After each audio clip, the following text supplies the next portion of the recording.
For several semesters, I've been developing an action research project that seeks to integrate historical content with study strategies and literacy skills. I grew interested in this project initially because during my work over the previous 7 years as a full-time tutor in the area, I have noticed that students in history and social studies classes struggle with knowing how to take advantage of what they have done in their classes to help them prepare for tests. This is indicative of broader trends, which suggest that students are not prepared to complete class assignments on their own. Based on these preliminary observations, I made it my goal to teach history in such a way that instead of students simply coming to their history classes and having to take notes on a lecture to do worksheets based on texts, the classes will involve the very study strategies that they would use on their own to study for their tests. As a result, students will not only learn the material they need for the test, but they will also learn methods by which they can study effectively later on, either by themselves or in small groups. Furthermore, as I lead the various lessons which employ various study strategies, the students will have a chance to learn about themselves and how they study best.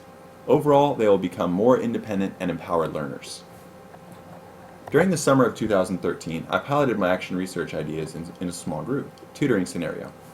While working with 1 to 4 students at a time in 2-hour segments over the course of a month, I had a chance to draw some preliminary conclusions about how my action research teaching model might work.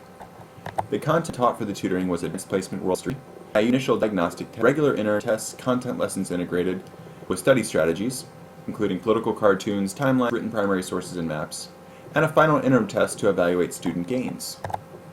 The results, both on multiple choice and essay responses, were quite encouraging, as all students improved, but I was unsure how this model might translate to a full classroom for my formal action research.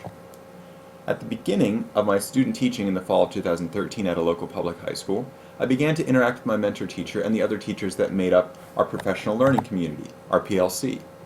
Our PLC was made up of all the other teachers that teach 9th grade in the United States history, which included my mentor teacher and me, as well as 2 other teachers.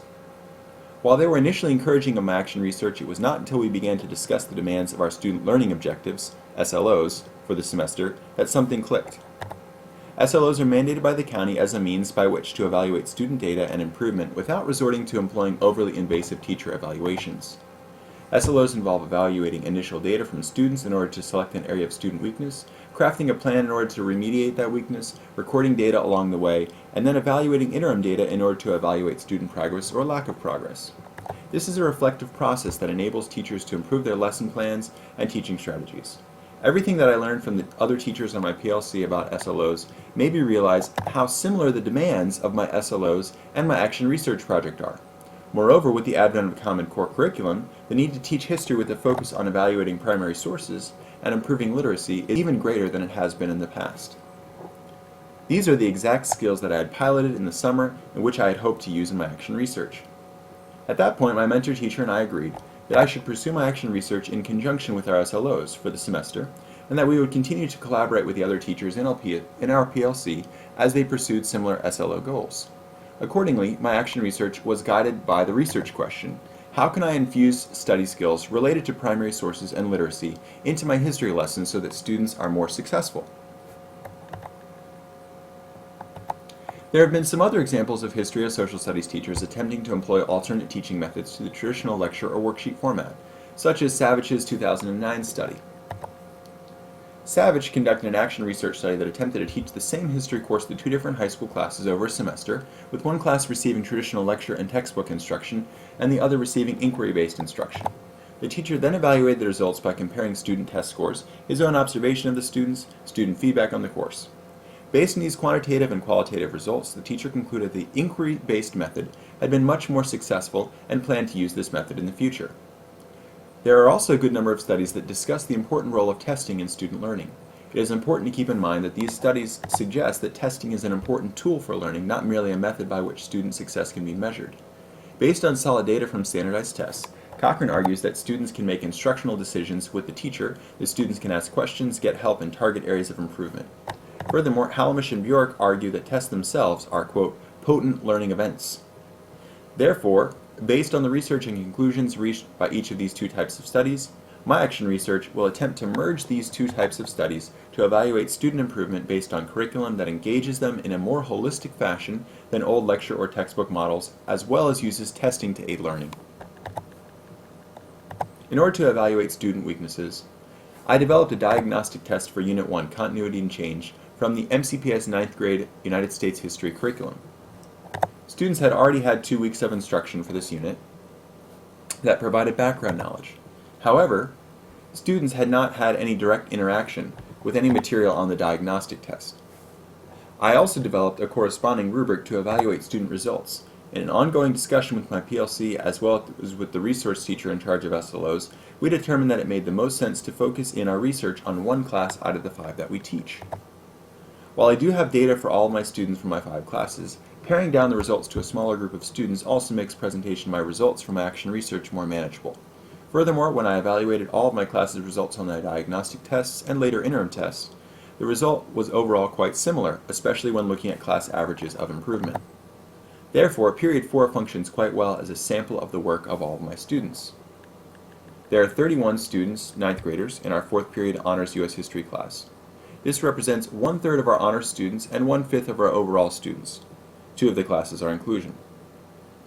24 out of the 4th period students took both the diagnostic and interim tests, so we elected to use those for the results. Out of these 24 students, 9 are African American, 9 are Latino, 5 are white, and 1 is Asian. These numbers are fairly similar to those of the school overall, which has 1,287 students, 34% of which are African American, 28% are Latino, 24% are white, and 10% are Asian or other. Interestingly, of the 24 students, 17 were male and 7 were female. These numbers, of course, are not similar to the roughly 50-50 ratio of the school overall. The diagnostic test results showed that the class average for Period 4 on the political cartoon primary source was a 3.08 out of 4. The class average on the written primary source was a 2.92 out of 4 on the rubric. We decided to focus on these 2 out of the 5 overall sections, including political cartoon, timeline, written primary source, map, and reflection question, of the diagnostic test because they are both primary sources, which was the focus of our PLC that our PLC selected for SLOs. Again, I have results from all 5 of the sections, but for the sake of brevity and clarity, we elected to focus primarily on these 2 elements. The goal that we created for SLO was to bring each of these initial average scores up to 3.25, which would bring the average into the B range. Over the course of the next 2 months after the diagnostic test, I crafted lessons to help students improve on each element of the diagnostic test, and as always, I attempted to do this in a fashion that would integrate historical content with study strategies and literacy skills. I taught many lessons that incorporated the skills that students needed to improve for the goals of the SLO and the action research. But I did one focused lesson for each of the 4 key historical study tools of political cartoons, timelines, written primary sources, and maps. For my first focused lesson plan, I taught a lesson on using maps and Western expansion. First, I modeled to students how to draw a blind map of the United States, which they then attempted. I next modeled to students how to ask questions about maps in order to interpret them effectively. The lesson concluded with students completing a map exercise with the use of atlases. Students learned how to be more comfortable analyzing maps as well as about the expansion of railroads and the cattle industry in the Old West. For the second lesson on analyzing written primary sources in the Haymarket Square riot, I modeled for students how to select keywords from a written primary source to use to create a summary sentence. Students then created their own summary sentence. Next, students did a focused close activity with the same primary source on the Haymarket Square riot. I took out key content vocabulary words, and students learned to predict meanings of words in context by guessing their own words to fill in the blanks, and then using a word bank of the extracted words. Finally, students wrote brief constructed responses in response to a question asking them to draw conclusions about the fate of the Knights of Labor after the Haymarket Square riot. This lesson taught students about how to better understand written primary sources and also about the role of labor unions in American history. For the third lesson on interpreting political cartoons and the role of captains of industry or robber barons in American history, I modeled for students how to ask questions about a political cartoon to garner meaning. After teaching students facts about American industrialists Vanderbilt, Field, Gould, and Sage, students had the chance to apply what they learned as they interpreted a political cartoon involving each of these 4 men as characters. This lesson also taught students to draw their own conclusions about historical trends based on evidence. For the fourth lesson on analyzing timelines and the changes of the Progressive Era, I employed direct instruction to teach students about how the Progressives sought to change conditions for American workers with varying results. I also created a timeline of many of the key changes in the Progressive Era, and students used the timeline to draw conclusions about how the work of the muckrakers impacted government legislation protecting workers.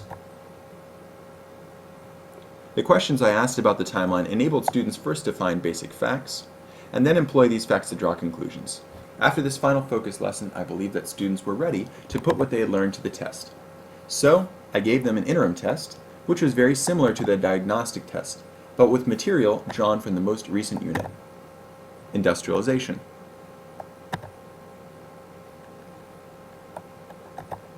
Based on the results of the interim test, which was given 2 months after the initial diagnostic test, the students not only met but exceeded the target. The average diagnostic test score for the political cartoon was 3.08. The goal was to bring the student average up to 3.5, which results in a B average. The average interim test score for the political cartoon was 3.71. Using the same rubric with the same exact type of questions with similar cartoons about which students had some background and knowledge, but no direct interaction, students achieved a 20% increase in average scores. Furthermore, originally on the diagnostic test, only 7 out of 24 students achieved a perfect 4 out of 4 score on the rubric for the political cartoon. On the interim test, 20 out of 24 students achieved a perfect 4 out of 4 score on the rubric. As for the results of student performance on the written primary source, the average diagnostic test score was a 2.92. The goal was to move the student average up to a 3.25 into the B range, but students actually achieved an average score of 3.54, an increase of 21%. Using the same rubric, similar written primary sources about which students had some background knowledge but no direct interaction, first an extract from Mississippi Black Code, and then an extract from the Chinese Exclusion Act of 1882, and extracts of similar length and lexile level, students more than met the target. On the diagnostic test, only 10 out of 24 students achieved a perfect 4 out of 4 score on the rubric, but on the interim test, 15 out of 24 students achieved a perfect 4 out of 4. Stepping back to consider results, there are many reasons to be enthusiastic about many steps that are worth repeating. First, I was able to teach students about various aspects of American history, such as robber barons with political cartoons, the Progressive Era with timelines, the Haymarket Square Riot with written primary sources, and Western expansion with maps, while also imparting the skills that students needed to improve in their analytical and written skills related to the 4 historical study tools. Students seemed to enjoy the work, and the diversity of the student tools meant that I met the needs of students with different learning challenges and learning interests. Overall, I believe that the modeling I provided to students and the practice that they did with each of the study tools prepared them to improve on the interim test. Out of all the evaluated factors, only one area did not improve from the diagnostic test to the interim test, and this was the timelines. Overall, the 24 students' scores declined by 2%. Initially, my thoughts on how to improve this next time would be to break down timelines into very small segments with fewer details. This will allow students to evaluate one event at a time and draw conclusions more easily about the implications of that event. One concluding element of interest is the qualitative results of the last question of the diagnostic and interim tests, which asked students which of the 4 historical study tools they found the most useful. On the diagnostic test, 4 students said they found the political cartoons to be the most useful, 6 timeline, 2 written primary source, 7 maps, and 5 gave answers outside the scope of the given options. On the interim test, 11 said political cartoon, 7 timeline, 5 written primary source, and 1 maps. In total, 8 kept their original answers. So a total of 1/3 of the students maintained their original position on which study tools they found the most helpful. The largest increase was the political cartoons, which went from 4 to 11. The largest decrease was with maps, which went from 7 to 1. Overall, I found this entire process to be very fruitful, particularly for how it encouraged me to be very organized, carefully keep track of data, and collaborate with my peers to find ways to help students succeed. I will definitely continue to employ lesson plans that integrate study strategies and literacy skills with historical content because students enjoy the work, improve their critical thinking skills, learn the content, meet the demands of 21st century curriculum, and improve knowledge of themselves as learners so that they can be more independent students in the future.